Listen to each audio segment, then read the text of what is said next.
escoglie. Bien, mesdames et messieurs, merci pour l'invitation. Bonjour à toutes et à tous. Vous avez été, vos statuts ont été décrits en grand détail par Madame Perrin-Jacquet. Pour ne pas me tromper, je ne vais pas essayer de répéter. Donc, merci pour cette invitation.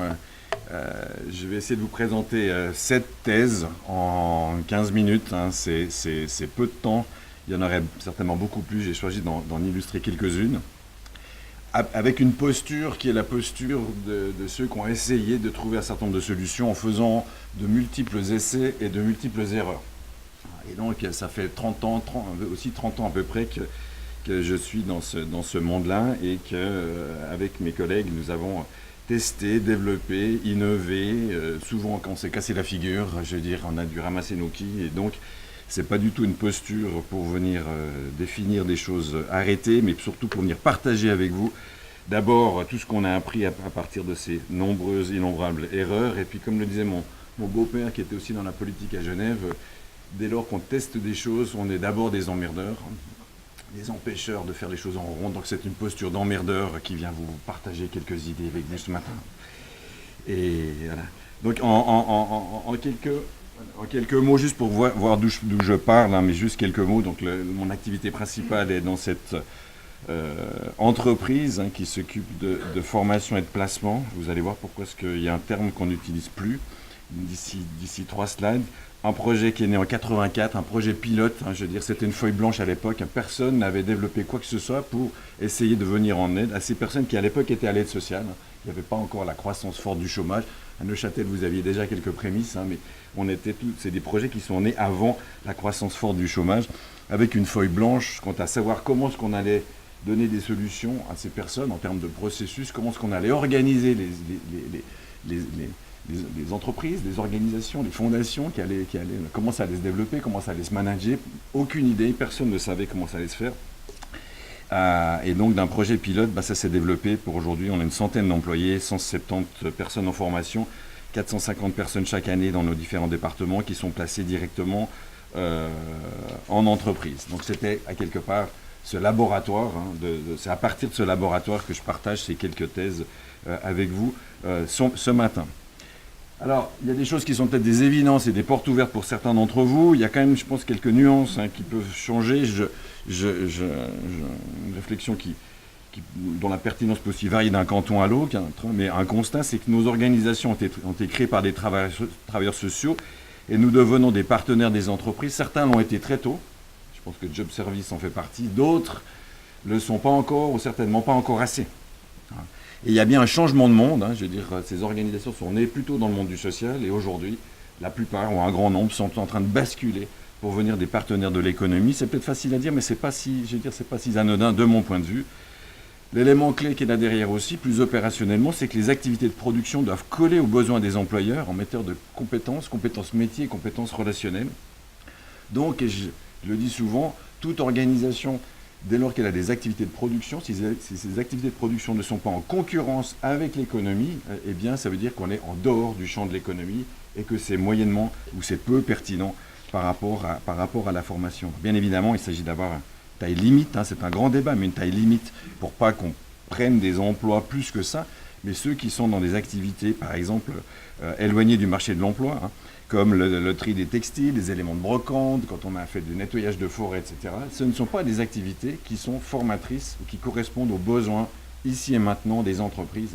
Et de mon point de vue, on devrait faire dans nos organisations, quand on a des activités de production, des activités qui sont vraiment exactement les mêmes que celles qui sont faites dans les entreprises.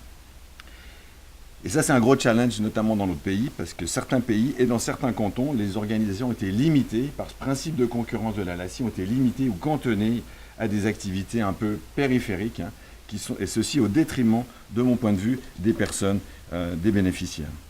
Les entreprises d'insertion deviennent aussi des créateurs d'emplois, notamment si on regarde ce qui se passe au niveau européen. C'est tout à fait intéressant. Je vous donnerai 2 exemples très concrets.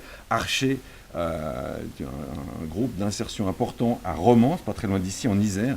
Ils étaient une structure assez classique et puis ils sont devenus créateurs d'emplois et créateurs d'entreprises. Ils ont vu aussi des zones dans lesquelles il y avait les entreprises disparaissaient, le tissu économique se délitait et ils se sont mis eux-mêmes à créer des entreprises. Par exemple, ils sont en train de revivifier toute la fabrication de chaussures de Romans, qui était un haut lieu historique.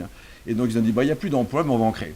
Et donc ils sont devenus incubateurs et développeurs d'entreprises. Nos collègues du Chênelet, c'est dans la Manche, qui ont commencé avec de la fabrication de palettes et des emballages en bois extrêmement simples. Aujourd'hui, ils construisent des maisons en bois écologiques, en kit, et ils sont producteurs d'habitats complets. Et sur toute la France, ils ont une usine de 300 personnes avec je ne sais pas combien, dizaines de millions d'euros de chiffre d'affaires. Ils étaient dans une zone sinistrée, il y avait une opportunité, donc ils sont allés très au-delà de la formation, de la prise en charge, pour devenir eux-mêmes, entrepreneurs, pour développer des activités utiles, bien évidemment, pour les personnes en formation, mais aussi pour l'économie régionale. Deuxième thèse ici, c'est la question de l'agilité et de l'innovation. Innover, c'est facile à dire, mais quelles sont les conditions pour innover? Ça, on ne claque pas dans les doigts, en tout cas, moi, j'y arrive pas. Si on dit aujourd'hui, alors on peut faire un grand débat, certains disent 50% des métiers dans 20 ans auront changé, ce qui était dit autour du World Economic Forum notamment. On peut discuter longtemps, mais on sera tous assez d'accord pour, a priori, ça va changer beaucoup, entre très beaucoup, un peu beaucoup, peu importe. Mais ça va fortement changer. Et puis si on dit simplement que, si on prend l'hypothèse que 50% des métiers changent, ça veut dire que 50% de nos activités doivent changer. Donc c'est une transformation, de mon point de vue, très importante des activités de nos organisations. Est-ce qu'on a les moyens? Est-ce qu'on est prêt à le faire? Est-ce qu'on a les capacités de le faire? Et si ça va changer si vite, ça implique aussi un développement de la veille stratégique. Combien d'entre nous sont équipés pour avoir une veille stratégique de l'évolution du marché de l'emploi, capable de nous donner des indications sur où faut-il aller, où faut-il se positionner, que faut-il changer? Le marché de l'emploi à Neuchâtel est différent de celui de Genève. Chez vous aussi, il est différent le bas et le haut. Donc c'est une analyse fine qu'il faut faire. Jusqu'à maintenant, je connais peu d'organisations et où je travaille, on doit développer ça, on n'est vraiment pas bon là-dessus. On voit un certain nombre de métiers qui émergent, les métiers du digital, la silver economy, dans tout ce qui est lié au vieillissement de la population, les métiers de la transition écologique sont des perspectives. On reprendra ça tout à l'heure dans un des ateliers dans lequel j'aurai le plaisir d'être. Il faut pouvoir innover vite, et pour innover, il faut une grande autonomie de gestion. Et là, je sais que j'ai peut-être appuyé sur un point qui n'est pas un sujet qui est peut-être difficile aussi par chez vous. Dans plusieurs cantons, les autorités locales ne donnent absolument pas assez d'autonomie aux entités pour pouvoir innover.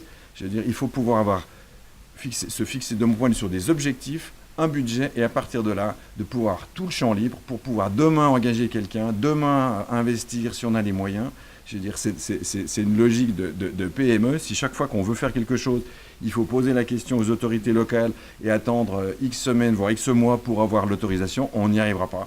Et nous avons cette chance à Genève avec nos autorités, que je m'en félicite régulièrement, qui nous donne une grosse discussion sur les objectifs, bien évidemment, une capacité de contrôle sur les finances, mais du moment qu'on est d'accord sur les objectifs et qu'on est dans le budget, eh bien, demain matin, on peut engager 5 personnes à réaliser sans demander à qui que ce soit pour aller de l'avant. Après-demain matin, on peut ouvrir un nouvel atelier sans demander à qui que ce soit. Notre engagement, c'est que ça fasse sens, que ça doit être contributif aux objectifs, et puis bien évidemment, dans l'enveloppe budgétaire, ça fait complètement sens. Il faut aussi avoir un management agile pour innover. Il faut être organisé de manière à pouvoir bouger vite. Les structures très hiérarchiques, on le sait aujourd'hui, et c'est pas que dans notre monde, dans l'économie en général, ne sont pas adaptées pour pouvoir bouger. Il faut aussi pouvoir mobiliser les collaborateurs. C'est des systèmes de plus en plus complexes. Aucun d'entre nous a la solution. On doit tâtonner, on doit avancer. Et si on ne peut pas mobiliser toutes les énergies dans une dynamique d'intelligence collective, ça va être compliqué. Et puis, dernier point ici, c'est co-construire les programmes avec les prescripteurs et les employeurs. Et je pense qu'aujourd'hui, effectivement, si on arrive à co-construire, personne n'a la solution, je viens de le dire tout à l'heure, si on arrive donc à mettre toutes les intelligences, se mettre autour de la table en disant quelle est la meilleure idée aujourd'hui pour répondre, par exemple, on vient de le faire dans un domaine du digital où on s'est lancé, eh bien, on a complètement co-construit le programme avec les employeurs en disant mais c'est quoi vos besoins spécifiques et précis en termes de compétences métiers, et à partir de là, avec eux, on a défini un programme de formation, et on est à peu près sûr que ça va matcher parce qu'on l'a fait ensemble. Ça, c'est une manière de faire, peut-être certains ont l'habitude, mais j'observe peu de cas. Pour nous, c'était nouveau de le faire à ce niveau-là. On a toujours sondé, mais là, vraiment impliqué pour que les employeurs viennent dans l'organisation, puis qu'on co-définisse ensemble les choses. La même chose par rapport à un autre exemple d'un programme tout à fait intéressant. Les autorités genevoises du chômage ont co-construit avec 4 prestataires sur Genève un nouveau programme de formation et de coaching sur la base de la capacité à développer un programme qui fait sens et non pas sur la base d'une offre définie, cadrée et calée. Et donc on a été présélectionnés, on a co-construit, en mobilisant les idées, un programme tout à fait original. On ne serait jamais arrivé à un niveau de pertinence si on nous avait demandé de faire une offre et qu'on ait délivré une offre, ou si on avait été complètement mis en concurrence. On était un peu une sorte de coopétition tout à fait intéressante pour essayer de faire le mieux possible. Troisième chose, et c'est peut-être un pavé dans la mare, ne plus parler d'insertion. Je veux dire, j'ai passé 25 ans, si ce n'est pas 30, à défendre la question de l'insertion par l'économique, des entreprises d'insertion. Quand on a commencé dans les années 80, d'un côté dans le social, on nous disait c'est le cheval de Troie du capitalisme dans le monde du social. Waouh. Et puis dans le monde des entreprises, on disait mais du non, vous êtes sympa. Imaginez qu'une entreprise puisse avoir un autre objet, une autre raison d'être que de générer des profits pour ses propriétaires. Ça n'a pas de sens. Vous avez fumé la moquette. Donc on était dans ce monde-là, je veux dire. Mais aujourd'hui, malheureusement, je constate que quand on parle d'insertion aux employeurs, une majorité entend cas sociaux. Je veux dire, j'étais il n'y a pas si longtemps à la Fédération des entreprises romandes et on discutait dans l'apéro de networking, je veux dire, et puis on disait du non, oui, réalise, mais oui. Oui, vous êtes une entreprise, c'est vous qui vous occupez des cas sociaux. C'est bien de vous en occuper dans une logique entrepreneuriale. Donc on était passé de vous avez fumé la moquette à c'est bien de vous en occuper dans une logique entrepreneuriale. Par contre, on ne va pas les engager. On ne va pas les engager. C'est une vision connotée. Et je crois que malheureusement, comme dans ce terme recouvre des gens effectivement qui ont des très grandes difficultés ou qui ont commis pire que pendre. On a aussi le phénomène à Genève il y a 2 ans, 3 ans maintenant, cette personne qui était en insertion et qui avait tué sa sociothérapeute. Je veux dire, c'est une affaire qui a défrayé la chronique. C'était quelqu'un qui était en insertion. Et ça nous a fait reculer, je pense, de 25 cases au jeu de loi. Je pense, après ça, je me suis dit, avec nos collègues, si on veut défendre les intérêts et donner des opportunités à ces personnes, moins on parlera d'insertion, plus on leur permettra de s'insérer. Et donc, je pense qu'il faut changer la terminologie. On le sait, la majorité des demandeurs d'emploi ont des compétences utiles, utiles à l'économie. Elles sont cachées par toutes ces discriminants, ces préjugés. Je veux dire, et si on additionne ça par des termes, déjà les gens ont des grands préjugés, les personnes sont trop âgées, les personnes de couleur, elles sont comme si, je veux dire, les gens qui n'ont pas de CFC sont comme ça. Si on vient encore avec un certain nombre de termes trop connotés, on ne leur rend pas service. Et je pense que de parler de formation par la pratique et de placement permet de devenir des partenaires de l'économie et d'augmenter les opportunités pour les personnes dont on s'occupe. Donc il s'agit de faire exactement la même chose avec les mêmes valeurs, mais avec une terminologie différente de notre point de vue. Et là derrière, c'est finalement, quand on parle de dire, oui, on prend des gens, on les met au boulot dans nos organisations, on leur fait de la formation, on est dans la logique de l'apprentissage. Et la logique de l'apprentissage, elle est reconnue, loin à la ronde. On vient de très loin pour la visiter en Suisse. 4e thèse, le profil des formateurs, des professionnels a fortement évolué et ça va continuer. Les travailleurs sociaux, on le voit, cèdent la place aux spécialistes RH, coach, job coach, placeurs. Et ceux qui dirigent les organisations sont qualifiés d'entrepreneurs sociaux, entrepreneurs sociétaux. Il y a une bascule forte. Alors elle est différente selon les organisations, différente selon les cantons, mais on observe ça fortement. Je veux dire, ça vient aussi du monde de la formation. Donc j'enseigne dans la Haute École de Gestion à Genève. J'étais aussi un temps à la Haute École de Travail Social à Genève aussi. Et je pense, pour dire les choses de manière cash, que les Hautes Écoles de Travail Social ont raté le virage des questions d'insertion.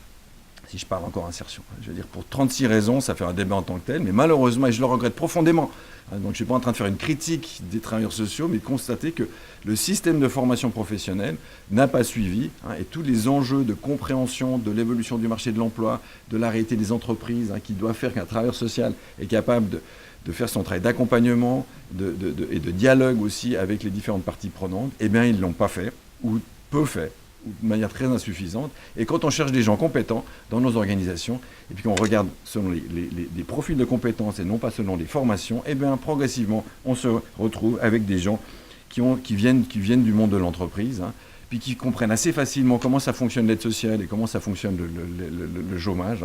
Et c'est beaucoup plus facile d'expliquer ça à des gens qui viennent de l'économie que d'expliquer la logique du marché de l'emploi à des gens qui n'ont jamais été sensibilisés, voire travaillé dans l'économie.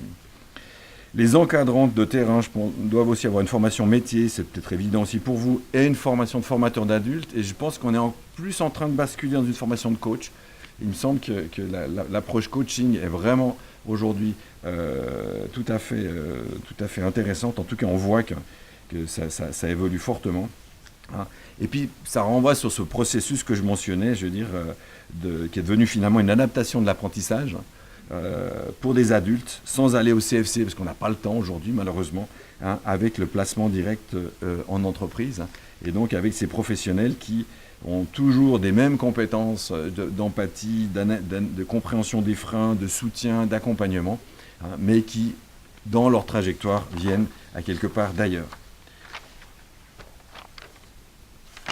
Cinquième thèse, je reviens sur cet élément de co-construction. J'ai dit quelques mots tout à l'heure, j'irai plus vite ici. Je veux dire, si on doit développer des formations pour répondre aux besoins de l'économie, aux besoins des entreprises, avec des éléments de métier, connaissances métiers et connaissances relationnelles, on parle souvent de soft skills, encore un truc en anglais, parce que c'est un peu plus englobant, eh bien, je pense qu'il faut le construire avec les employeurs.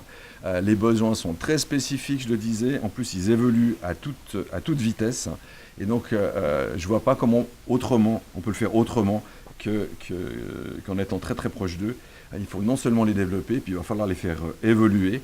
On va parler à la fois de création de nouveaux emplois à l'avenir, mais il y a d'abord peut-être des emplois actuels qui sont en train de se transformer très rapidement, et aussi des entreprises qui vont avoir des besoins de requalification pour repositionner les personnes à l'intérieur de leur entreprise et éviter d'en licencier 20 d'un côté pour aller en engager 20 autres avec les formations de demain ailleurs, alors que dans un processus de transition, eh bien, avec peut-être l'intervention de structures comme nous, on aurait pu travailler sur 3 mois, 6 mois, une année à redévelopper les compétences nécessaires.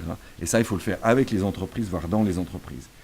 Sixième thèse, l'hybridation des modèles d'action. Je regarde. On va continuer bien évidemment à former des aides-jardiniers dans un jardin, mais de plus en plus on voit qu'on peut former des personnes sur projet, comme dans le digital où c'est les pièces écoles, comme dans l'horlogerie avec succès. On a développé, à réaliser un gros projet dans l'horlogerie. On s'est pris un râteau considérable fin 2015 avec la crise horlogère. Je veux dire, on a perdu 500 000 francs de mandat de production en 15 jours. On a dû licencier 10% du staff en 15 jours. Je veux dire, parce qu'on n'avait pas... Donc, on était dans un modèle traditionnel, 50% du financement, en gros, venant d'activités économiques, 50% de mandat de formation. Et puis là, boum, je veux dire, est-ce qu'on ferme pas? Par contre, par chance, on s'est accroché et on a vu qu'on arrive à avoir un niveau de qualité de la formation sur des pièces écoles avec quelques mandats de sous-traitance qui finalement est suffisant pour les employeurs, dès lors qu'on fait très attention que la formation colle et qu'on est aussi sur d'autres types de compétences. Et donc, je ne fais pas l'apologie de la fin de la production, mais dans certains domaines, autant dans le jardinage, on ne peut pas tailler les arbres le matin et les recoller l'après-midi. C'est mon premier métier. Donc autant dans l'horlogerie, on a des niveaux de qualité qui semblent suffisants, en tout cas sur des périodes courtes. Quand on est sur 6 mois, on arrive à avoir des niveaux. Et nous, on a des très bons taux de placement avec des activités qui sont devenues d'abord des activités de formation, avec une activité économique beaucoup plus faible que c'était le cas traditionnellement. Dans le digital, on s'est lancé, on forme des gens dans le développement web, des gens qui n'ont pas de diplôme et qui ont des compétences dans le développement web depuis 3 mois. C'est tout à fait nouveau et très innovant. Et bien là aussi, on travaille sur des projets. Je veux dire, on n'est pas dans des activités économiques, ce qui certainement certaines limites, mais au moins ça permet d'éviter à la fois les risques économiques et puis dans certains cas, une énorme machine à mettre en place pour gérer les mandats comme c'était dans le modèle traditionnel de toute une série d'entre nous. Donc je ne suis pas en train de dire que ça s'arrête, mais je pense que les choses vont s'hybrider. Dans certaines organisations, on va pouvoir avoir à la fois des ateliers très traditionnels avec beaucoup de production, parce que c'est comme ça qu'on forme, et puis d'autres activités qui sont avec beaucoup plus de formation. Et puis je pense que dans certains domaines, certains le font déjà, mais ça pourrait être une tendance. La formation, on ira la faire dans les entreprises. Je veux dire, directement sur la place de travail, avec peut-être nos collaborateurs spécialistes de la formation des adultes, du soutien, du coaching, mais qui auront sur la place de travail en entreprise pour le faire, donc avec une manière de travailler assez différente. Donc c'est le modèle historique, à quelque part, qui est en train de bouger. Et là-dessus, je veux dire, Job Service a été aussi très innovant. Je dis pas, depuis longtemps, vous avez été proche des entreprises. Je veux dire, le village d'artisans aussi, c'était de ramener les entreprises dans le monde de l'insertion et les personnes en formation dans cet écosystème-là. Je pense que c'est un modèle qui a déjà un certain nombre d'années, mais qui est plein d'avenir. La question, c'est pourquoi est-ce qu'il n'a pas été plus copié. Je finis sur une dernière thèse. Agir sur les méthodes de recrutement des employeurs. On dépense beaucoup d'énergie pour augmenter les capacités des personnes qui sont dans nos organisations. Mais il y a des énormes freins externes, et je pense qu'on perd de vue qu'à certains moments, on aurait plus de succès. C'est pas où, mais il faut aussi qu'on s'intéresse et qu'on cherche à développer et à influencer les manières de recruter. CV, lettres de motivation, interviews ne sont pas adaptés pour recruter des gens compétents sans diplôme. Je veux dire. C'est peut-être une banalité, mais c'est la manière de faire de l'essentiel des entreprises dans notre pays. Oui, ça m'intéresse. Envoyez-moi votre dossier à CFC, pas de, je veux dire, CV, pardon, pas de CFC, poubelle. Si par hasard, on vous donne quand même l'opportunité de venir vous présenter, on va faire un interview, et je veux dire, je dis souvent de manière, si vous recrutez un acteur, faites un interview. Mais si vous recrutez un aide-jardinier, n'allez pas tester ses capacités à vous parler de ses compétences, de son expérience professionnelle, d'à quel point il est tellement fasciné par vos valeurs et qu'il s'identifie à votre... Il y a tout ce blabla, j'allais dire bullshit. Non, je veux dire, mettons-le au boulot. Je dirais un aide-jardinier comme un opérateur en horlogerie, c'est dans l'atelier, c'est sur le terrain qu'il va pouvoir montrer ses compétences. Tout le monde dit en Suisse, c'est au pied du mur qu'on voit le maçon, et on passe la plupart du temps, sauf certains secteurs, mais globalement, par des processus qui excluent. Et à Genève, on n'est pas très loin de Neuchâtel sur les conditions du marché de l'emploi. On va chercher très loin. Vous dites de l'autre côté des montagnes. Non, c'est ça, la réalité. Nous, on va dire de l'autre côté des frontières, mais on va chercher très loin, en Europe, pour dire les choses de manière politiquement correcte, des compétences, des diplômes, alors qu'on a des compétences locales, je veux dire. Mais on ne les voit pas avec le processus. Nous sommes là pour former et sélectionner des candidats.